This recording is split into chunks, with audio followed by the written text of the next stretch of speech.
Hello, this is Jim McKeeth, and welcome to this CodeRage 9 session on voice enabling your Android apps. What we're going to cover is we're going to start with voice launching Google Glass apps with both standard and unlisted triggers, and then we're going to also look at additional prompts on Google Glass where your app can start with some input. We'll look at voice recognition on Android as well as Android Wear, and also text-to-speech on Android.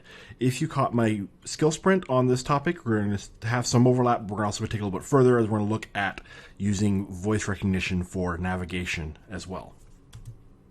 So to start with, voice launching Google Glass apps, you have to add a voice trigger XML file, and there's a list of standard voice commands you can see there, and you want to deploy this XML file to the res XML folder. So you do this through the deployment manager, and in your XML file, then you're going to modify your Android manifest to add an intent filter to say that your app takes a voice trigger.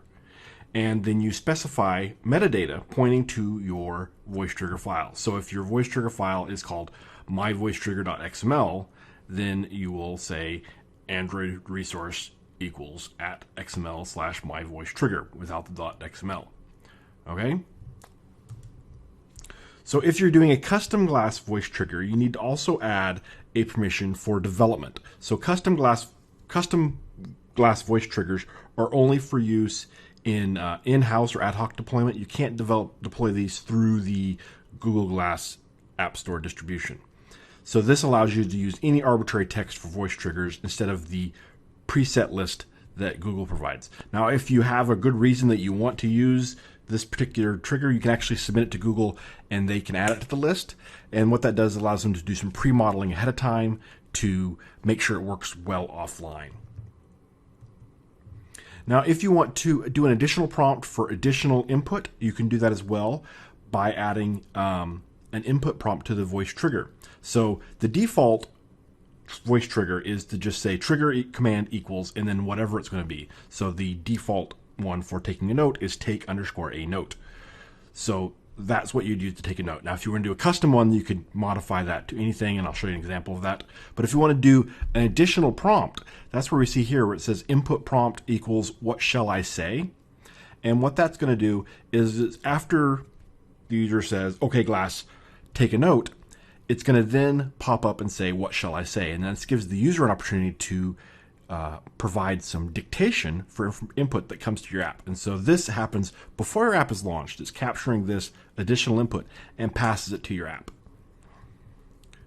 So this way you don't have to actually implement voice recognition in your app if you don't want to, because all this is done ahead of time and passed to your app. And then in your app, you get the extras from your intent, like you see there, in order to get the text that's added to it. All right, so now for additional voice recognition on Android, you can actually prompt the user for voice input, and this is going to return up to 5 guesses.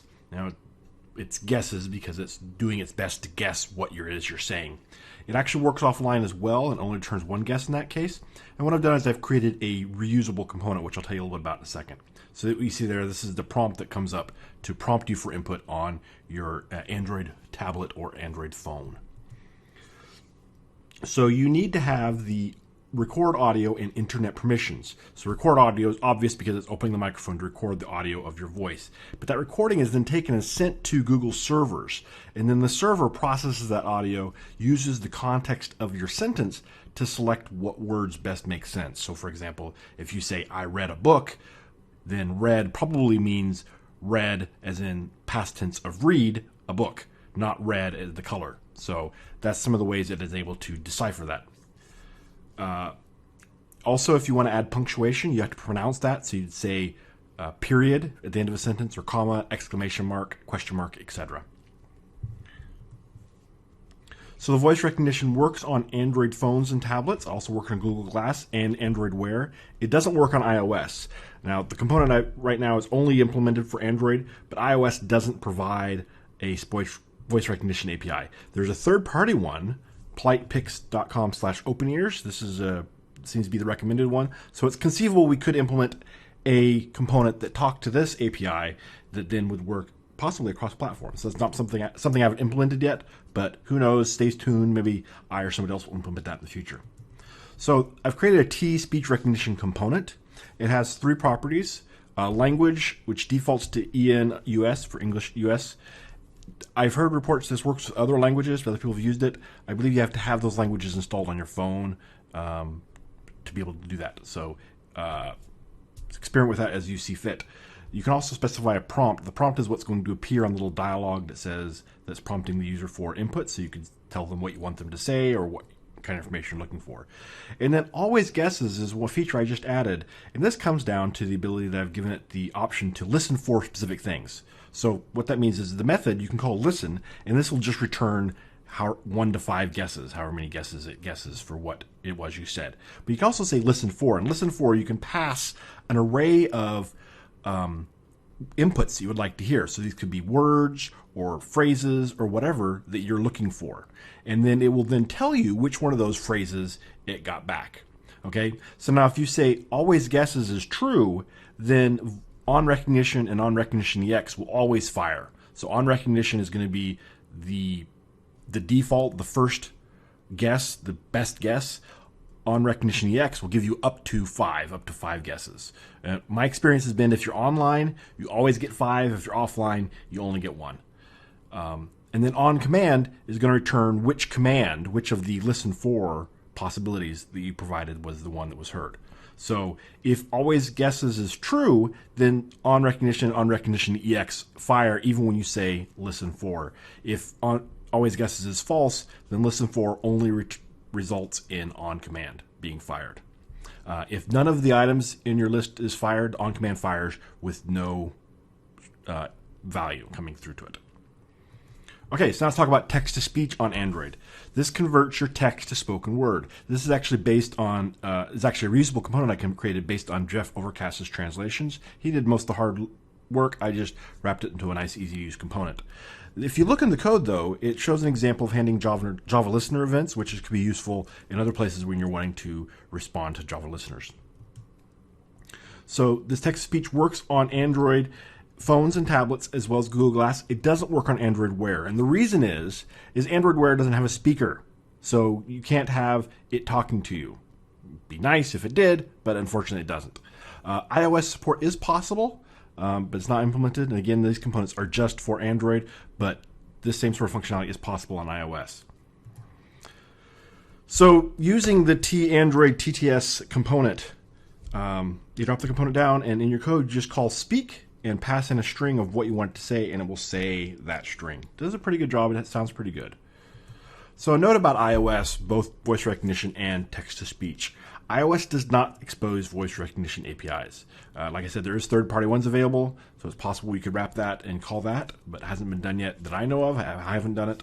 iOS 7 does add support for a text-to-speech API. I believe it was iOS 7 that was introduced in. It's called AV Speech Synthesizer, so could easily wrap that up into a component as well to be able to do text-to-speech on iOS. So could be done. I just haven't done it yet.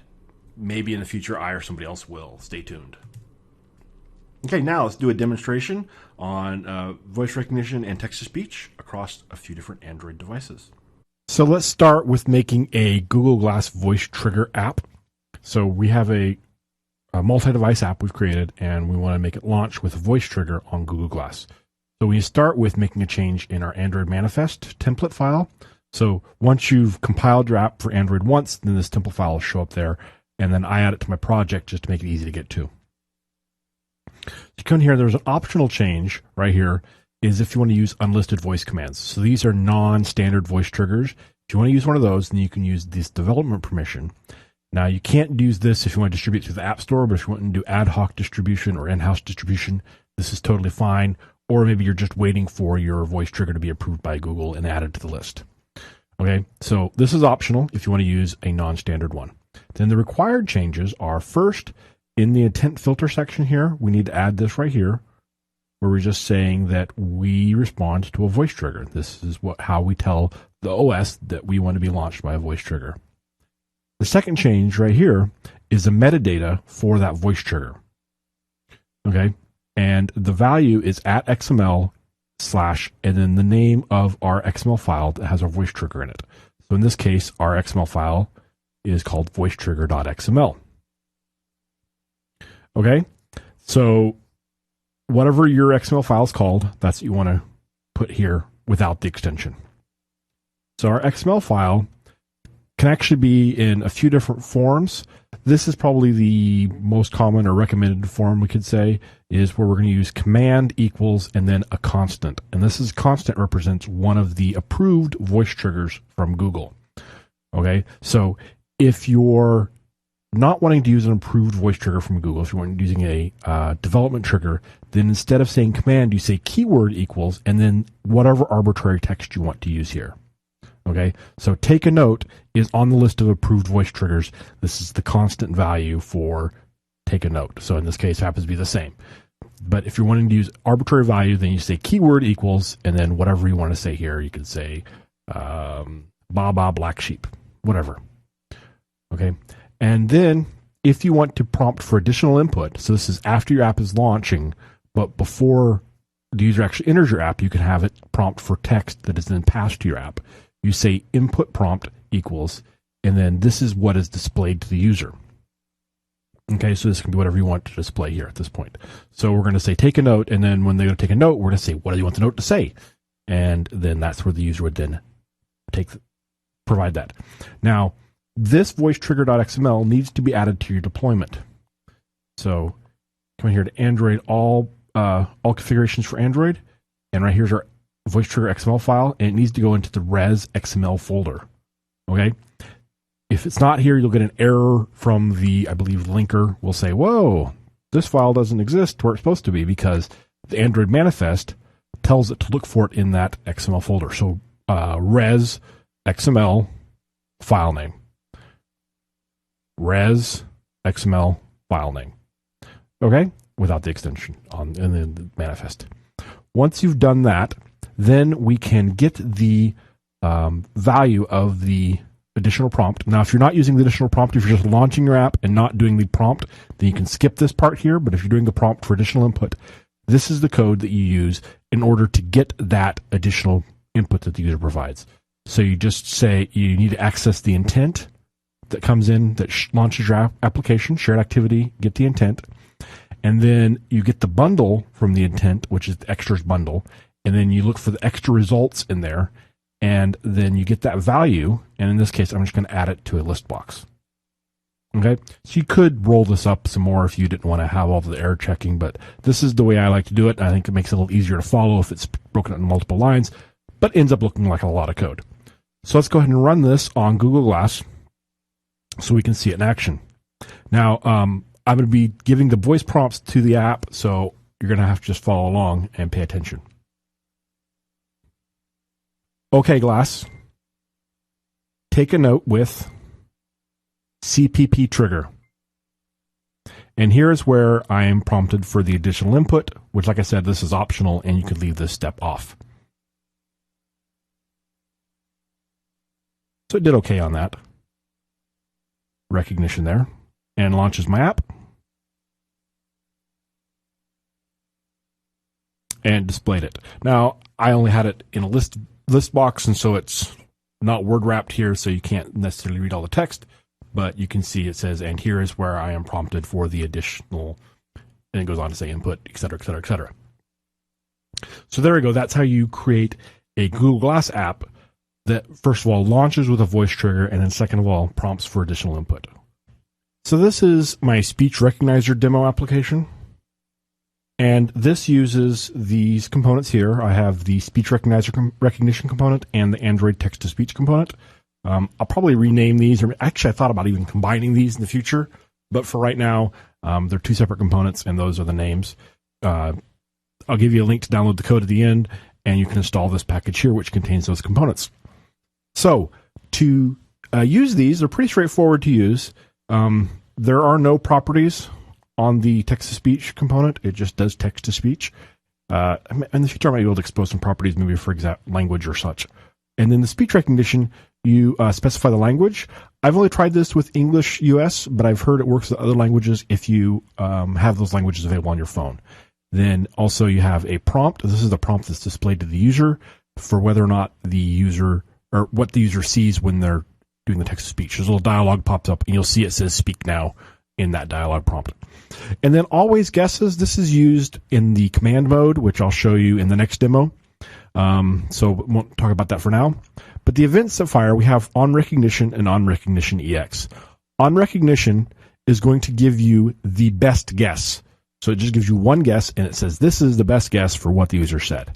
The on recognition EX gives you up to 5 guesses if you're online. So if you're online, it will give you up to 5 guesses, the first one being the best guess, and then less likely guesses going down the list, up to 5. It might just give you one if it says, hey, I know that's what it is, or if you are not online, then it only gives you the one. But both events will fire. This array will just contain one guess. Okay, that's all there is to this application. Like I said, it's pretty simple. When you tap the button, it says speech recognition listen, and then the events fire, and then we here do call the text-to-speech to speak back what you said. So this is kind of the simple, annoying 5-year-old or whatever age is with kids when they repeat everything you say. So let's go ahead and take a look at this app running on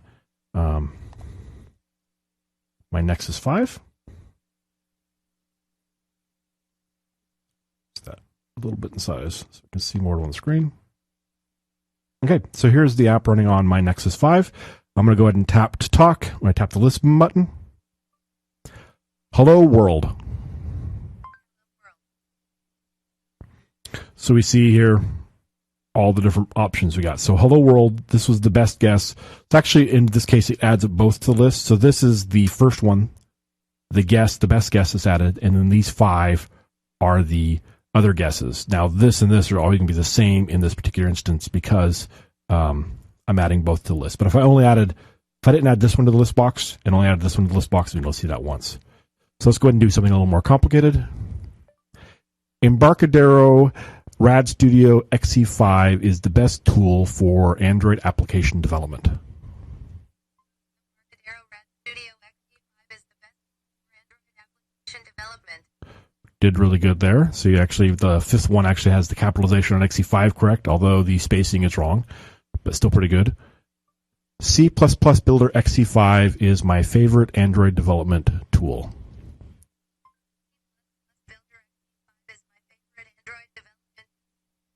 Anyway, there you go. Does a really good job on this. Actually, you can do even more complicated stuff like saying 3.14 is the value for pi. 3.14 is the value. There we go. So see the different permutations came out for that. Okay, so that is the simple text-to-speech and voice recognition sample. Then we also have this voice commands. So this voice commands was based on a question I had when I did the skill sprint version of this, where someone said, is there a way you could have this using for a navigation, for menu navigation example? And so the way this works is we call on speech recognition. First of all, we set the prompt. This is just to prompt the user with different input. And then we call listen for. And on listen for, we pass in a string list, which in this case, the string list is in this list box here. And it's a list of possible colors. Okay? And we pass in that string list, and we saying this is the input we want as one of these colors. So then the whatever the user says, the event fires on command with a guess. And so this guess is a match to that command. So this guess is only going to be either empty or one of the commands that were passed in listen for. Okay? So if it comes back empty, then it didn't understand you. If it comes back with a value, then it will be a match to that list. And so all we do is set the button tint color to match whatever color that was said. And we also display the recognition EX, all the other guesses. So all 5 of the guesses will also be displayed in that list. But you'll notice the guess, the best guess, which comes from command, is going to have the angle brackets around it. Now, if you only want to have command fire and don't want to have recognition fire when you do listen for, then that is the property I mentioned earlier for always guesses. So always guesses being set to true means the recognition events will always fire even when you do listen for. Okay, so let's go ahead and take a look at this app running on Nexus 5 again. So I'll tap here and I'll say red. So we see red is in the angle brackets, and my button is now red. Now you'll also notice that the ran was actually the best guess. So even though the best guess wasn't the command, it still found it. And you'll also notice that red's not capitalized in the guesses, but because the commands I provided, red was capitalized, it found the best match and then returned it however I passed it in. So hopefully that makes sense. And also, this is a little scrunched because of the screen viewer. It actually looks just fine on the app here. So let's go ahead and run this again. Orange. And we see it set up to orange, well, kind of an orange. Purple. It looks more pink than purple. Well, it looks purple on the phone, but it looks pink on the screen. That's because of the screen viewer, probably. And then we'll try one that's not in the list. Turquoise.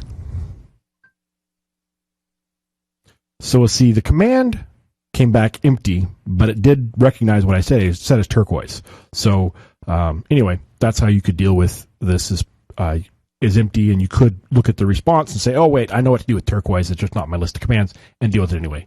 Optionally up to you, however you want to deal with this. Anyway, that's how you could add, use voice navigation. This could be hotkeys, etc., something like that in your application for Android. So we can also do this on Android Wear. So Android Wear doesn't have text-to-speech support because it doesn't have a speaker, but you can still do voice recognition. So let's see what this would look like on my Gear Live. It's going to be scrunched, not going to be able to see that very well, but it should still work. I'll make this button a little smaller here on Gear Live. Okay, so let's go ahead and launch this on Gear Live and take a look at it there. So I haven't actually installed this yet, so I'll just take a second here. So here it is running on the Gear Live. So I'll tap the listen button. Red. And we see it changed to red. So we can't see the rest of the list box, but we can see that it did hear my command. Blue. And now it's blue. So there is running on Android Wear device, a watch. This watch is a great place. You're not going to have a keyboard.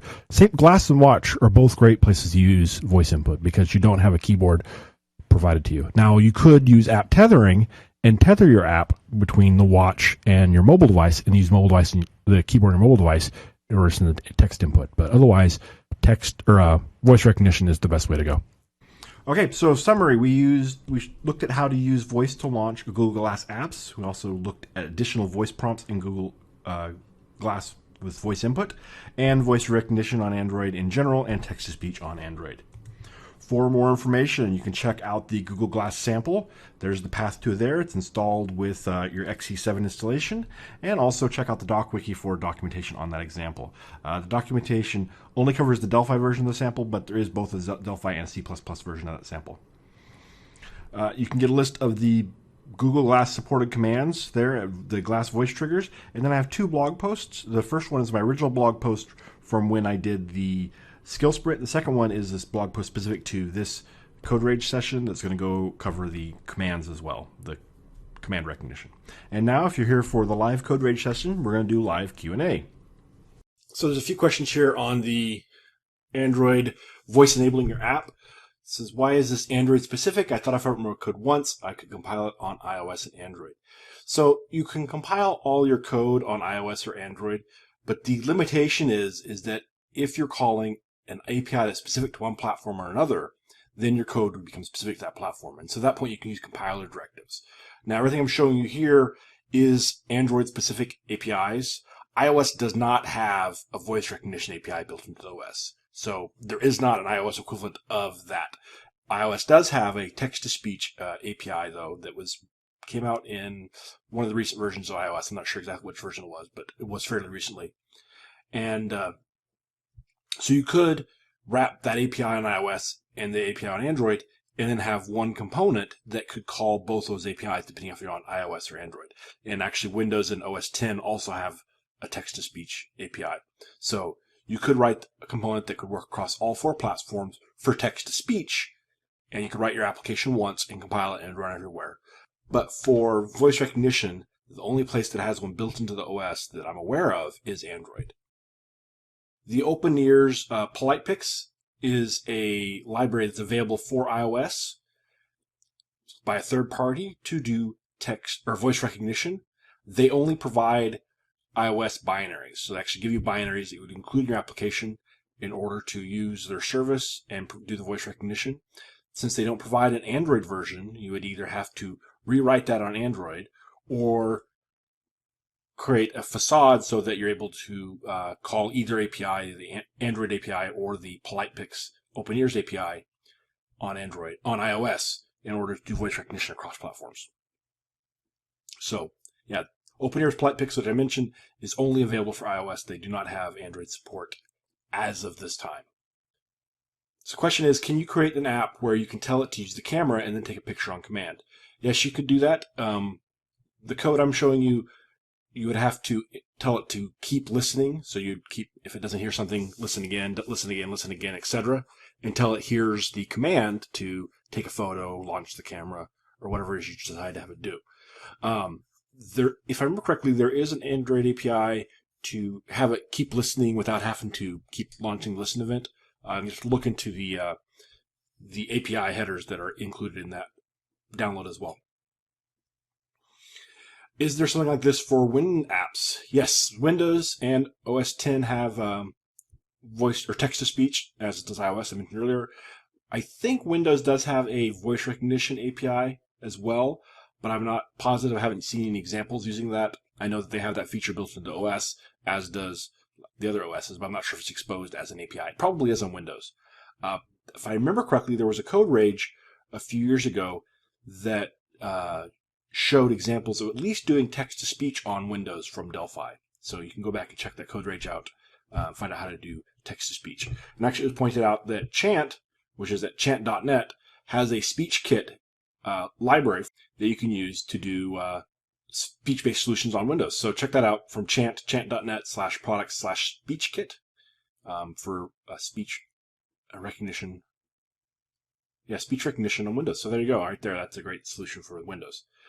Here's a question about deployment requirements. Are there any additional libraries? So for what I'm showing you on Android, because this is baked into the Android OS, all you have to do is use these components that I've provided here in your Android applications, and you'll be able to develop your apps without any special deployment requirements. Now, it does require that your app has record audio and internet permissions, which I know we have internet on by default in a new project, but I'm not sure about record audio. So go into your users permissions in the project manager and make sure you have record audio and internet turned on. Run the sample application, look at the permissions on there, drop those components on your form. If it doesn't work, check out the permissions, see what permissions are different. You'll be able to figure it out pretty quickly. I believe those are the two you have to have, is internet and record audio permissions. Anyway, that's all we have for this session on voice enabling your Android applications. Thanks for joining us.